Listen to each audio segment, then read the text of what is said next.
Avant, il faut se dire que on formait, on faisait les choses bien, mais on avait aussi envie de faire les choses encore mieux. Avant, on le faisait, on formait un peu sur le tas et on n'avait pas de mesures, on savait pas comment évaluer, on savait pas non plus quel était le parcours de formation et du coup par quelle étape passer. Donc on envoyait un peu le salarié sur le poste et puis on disait on va le former sur le tas. Et on s'est dit il faut trouver une solution, une meilleure solution en tout cas pour accompagner nos collaborateurs.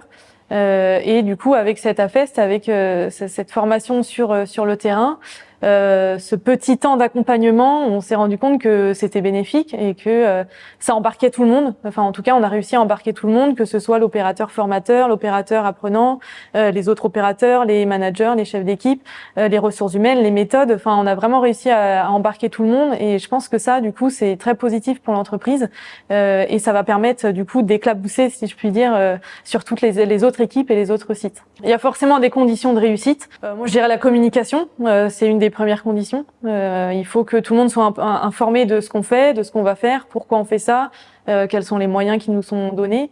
Il faut que tous les niveaux soient vraiment informés. Ça, c'est une des premières conditions de réussite. On a mis en place ces quatre étapes que tu nous as apprises. Donc, en fait, avant de former, on prend un temps avec donc entre l'apprenant et le formateur. Ils prennent un temps pour expliquer ce qu'on va faire. Écoute, là, ce qu'on va faire, ce que je vais t'apprendre, ça va être ça. Donc ça, c'est la première étape qu'on faisait pas avant et qui permet de donner du sens à l'apprenant. Ensuite, le formateur va former. Ensuite, on prend un temps pour l'apprenant pour que là, à ce moment-là, il fasse ce qu'on lui a formé. Et puis, la quatrième étape, c'est plutôt le débrief où là, du coup, c'est l'apprenant et le formateur qui vont débriefer ensemble. Et c'est vraiment l'apprenant qui est toujours au cœur de l'apprentissage. Donc, c'est vraiment lui qui va dire, écoute, là, je pense que j'ai pas compris, je pense qu'il faut refaire, je pense que là, il faut que tu me réexpliques. Et c'est en fait à partir de cette étape-là, de cette quatrième étape, que du coup, on va réadapter la formation et la réajuster et recommencer autant de fois qu'il faut. L'objectif, c'est en effet de montrer la démarche à tous les chefs d'équipe, à tous les managers, de faire témoigner l'autre chef d'équipe pour montrer les bénéfices. C'était quand même 5 jours, ton accompagnement c'était quand même assez court, mais on a réussi à faire des choses en 5 jours. Donc c'est pour montrer aussi aux autres chefs d'équipe qu'en peu de temps, on peut réussir à faire quelque chose de bénéfique et on peut former et on peut écrire des parcours et on peut écrire des modes opératoires en 5 jours. C'était un autre mode d'apprentissage, l'apprentissage par l'erreur. Donc on lui a donné un mode opératoire qui finalement avait des manquements. C'était pas fait exprès, mais pour le coup il y avait des oublis et ça a permis en fait à l'apprenti, à l'apprenant de vraiment ancrer son apprentissage et de se dire ah oui là dans ce mode opératoire il manque ça et c'est lui qui a construit en fait son propre mode opératoire. Je pense que ce qui est important quand on met en place ce genre de formation, dans ce genre de projet, c'est vraiment de comprendre comment les personnes apprennent et comment les personnes ont appris.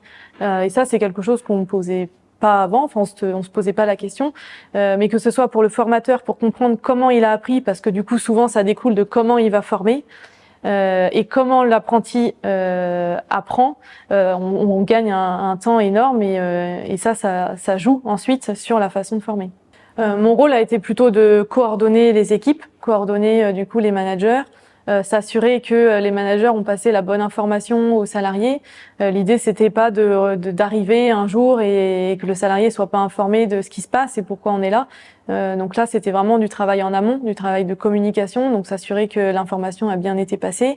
Et puis, c'est aussi l'après, une fois que toi, tu étais venu nous accompagner, c'est aussi s'assurer que les missions qu'on s'était données sur les 15 prochains jours ou le mois qui suit, s'assurer que tout ça a été fait, que les modes opératoires ont bien été rédigés, que on a filmé la vidéo qu'on voulait. Voilà, mon rôle était vraiment de coordonner tout ça de A à Z, en amont de ton passage et en aval aussi.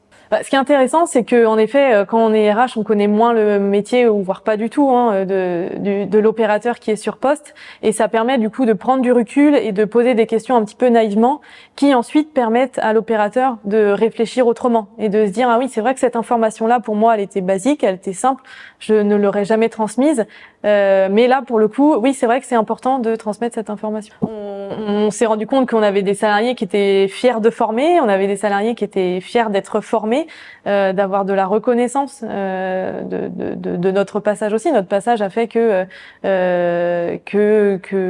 qu'on les a mis un petit peu en valeur, on va dire.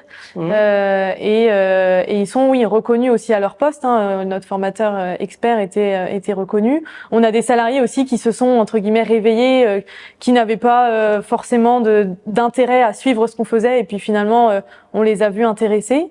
On a des salariés qui se rendent compte que la formation c'est vraiment au cœur de l'entreprise et que c'est quelque chose qu'on a envie de développer. On s'est rendu compte de plusieurs choses. Ça permet en fait aux salariés d'être formés sur un nouveau poste. Ça permet aux salariés d'être plus polyvalents parce qu'aujourd'hui il va être formé sur différents postes. Ça permet de le valoriser. Ça permet aussi de reconnaître sa performance individuelle sur son poste. Qu'il devient employable, bien sûr. Voilà. Ça permet qu'il soit employable dans toutes les entreprises. On l'accompagne en fait dans son projet professionnel, mais que ce soit chez nous ou tout au long de sa vie professionnelle.